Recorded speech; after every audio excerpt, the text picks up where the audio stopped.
Hey there, fellow gardeners. Welcome back to the Soil House. Today, I want to share something that's completely transformed the way I think about growing food. You know how we're always chasing the next gardening trend or miracle fertilizer? Well, I've been diving deep into how the Amish have been gardening for centuries, and I'm convinced they've been sitting on secrets that could revolutionize your garden. These folks have been feeding their families with jaw-dropping harvests long before YouTube tutorials existed, and honestly, their methods put a lot of our modern shortcuts to shame. Here's what blows my mind about Amish gardening. While we're buying expensive amendments and complicated gadgets, they're working with nature in ways that create self-sustaining, incredibly productive gardens year after year. I'm talking about families growing enough food to feed themselves entirely with surplus to preserve and share. The beauty of their approach isn't just that it works, it's that it works without breaking your back or your bank account. The Amish garden with intention and patience, treating their soil like the living treasure it actually is. They understand something we've forgotten in our quick-fix culture. A garden should get better and more productive with each passing season, not more depleted. After implementing several of their core principles in my own garden, I've seen improvements I never thought possible, and I want to walk you through exactly how you can do the same. Let's start with what the Amish consider the absolute foundation of gardening success: soil health. But they don't think about soil the way most of us do. To them, soil isn't just dirt you plant things in, it's a living ecosystem you're constantly feeding and improving. I used to think adding some compost in spring was enough, but the Amish approach showed me I was barely scratching the surface. The traditional Amish method involves creating what I call biological wealth in your soil. They achieve this through continuous additions of organic matter, but not randomly. Every fall after harvest, they're working in aged manure, finished compost, and crop residues. They're essentially tucking their garden beds in for winter with a rich blanket of nutrients that breaks down slowly over the cold months. By spring, the soil structure has transformed. It's darker, more crumbly, and absolutely teeming with life. What really opened my eyes was understanding their composting philosophy. Amish families typically maintain large compost systems that process everything from kitchen scraps to garden waste to animal bedding. They're not precious about creating the perfect compost pile with exact ratios. Instead, they build substantial piles, turn them occasionally, and let time do most of the work. The key is volume and patience. They're thinking in terms of wheelbarrows of compost per bed, not bucketfuls. When I started scaling up my composting operation and applying it as generously as they do, the difference in plant vigor was, honestly, remarkable within just one season. Now, companion planting has become trendy lately, but the Amish have been practicing it as standard procedure for generations and, their approach is far more sophisticated than just sticking marigolds around your tomatoes. They've observed what works through decades of careful attention, creating garden layouts that function almost like natural ecosystems. One pattern I adopted from visiting Amish gardens is their approach to the Three Sisters planting, but extended beyond just corn, beans, and squash. They create whole garden neighborhoods where plants support each other. Tall crops provide shade for heat-sensitive greens.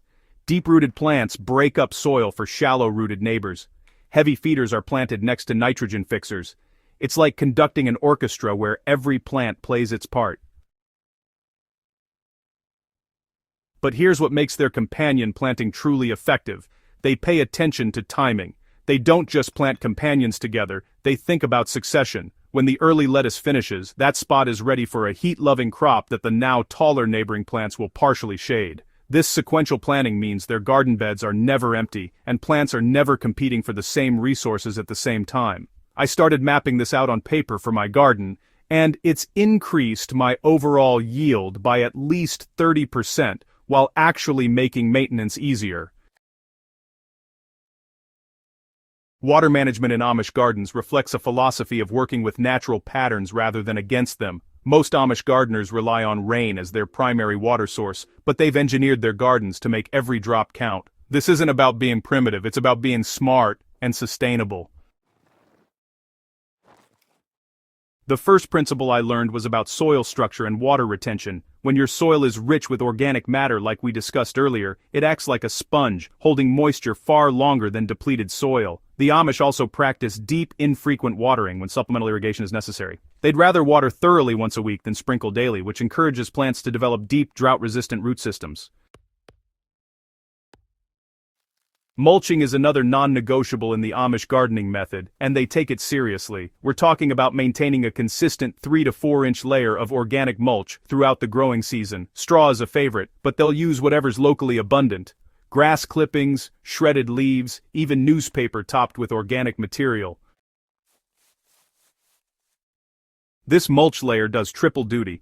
It suppresses weeds, retains soil moisture, and breaks down to feed the soil. Since I committed to proper mulching throughout my entire garden, my watering needs have been cut in half, and I'm spending way less time weeding.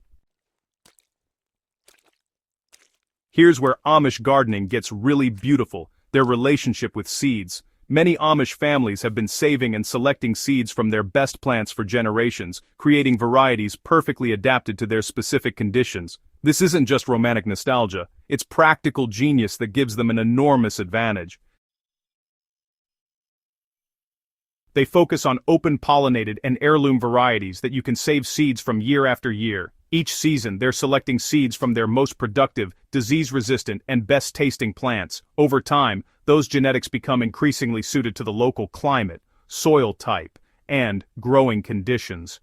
I started my own seed-saving journey 3 years ago with just tomatoes and beans, and honestly, the improvement in performance has been eye-opening. My saved tomato seeds now produce plants that outperform store-bought transplants consistently. The Amish also aren't afraid to grow what works rather than what's trendy. They've identified tried-and-true varieties that produce reliably in their region, and they stick with them. There's wisdom in not constantly chasing new varieties. When you grow the same reliable plants year after year, you become an expert at growing them. You know exactly when they'll be ready, what problems to watch for, and how to get the absolute best performance from them. The Amish garden with preservation in mind from day one. Their garden plans are built around producing not just fresh eating, but enough to can, freeze, ferment, and store for winter. This fundamentally changes how you approach planting. Instead of 2 tomato plants, you're growing 20. Instead of 1 small bed of green beans, you're planting them in succession for continuous harvest and preserving. What I've learned from this approach is that it actually simplifies your gardening life. When you commit to growing larger quantities of fewer crops that you know you'll preserve, you become more efficient. You're not maintaining 50 different varieties of everything. You're growing substantial amounts of reliable producers. Your preservation becomes rhythmic and manageable rather than overwhelming, because you're planning for it from the start. They're also masters of season extension without fancy equipment. Simple cold frames, row covers, and strategic planting allow Amish gardeners to harvest fresh food far earlier in spring and later into fall.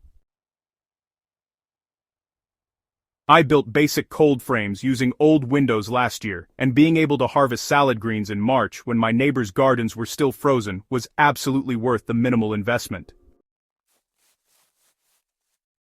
Perhaps the most valuable lesson from Amish gardening isn't a specific technique, it's their approach to garden work itself. They maintain their gardens through consistent, manageable daily and weekly rhythms rather than marathon weekend sessions. A little weeding every day prevents the overwhelming takeover. Regular harvesting keeps plants producing. Staying on top of small problems prevents big disasters.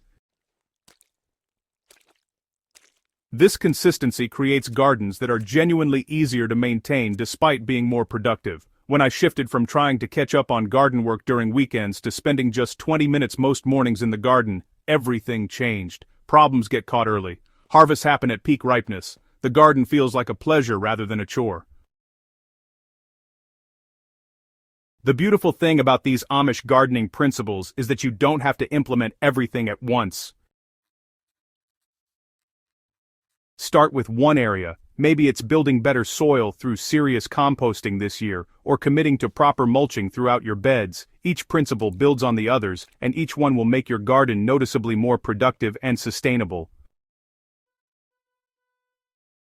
I hope this deep dive into Amish gardening wisdom has given you some real, actionable ideas for your own garden. These aren't complicated techniques, they're simple, time-tested approaches that work with nature instead of against it. If you found this helpful, please subscribe to the Soil House for more practical, in-depth gardening knowledge that actually makes a difference in your harvest. Share this with your gardening friends who might be ready to move beyond quick fixes and build truly abundant gardens. Let's grow something amazing together.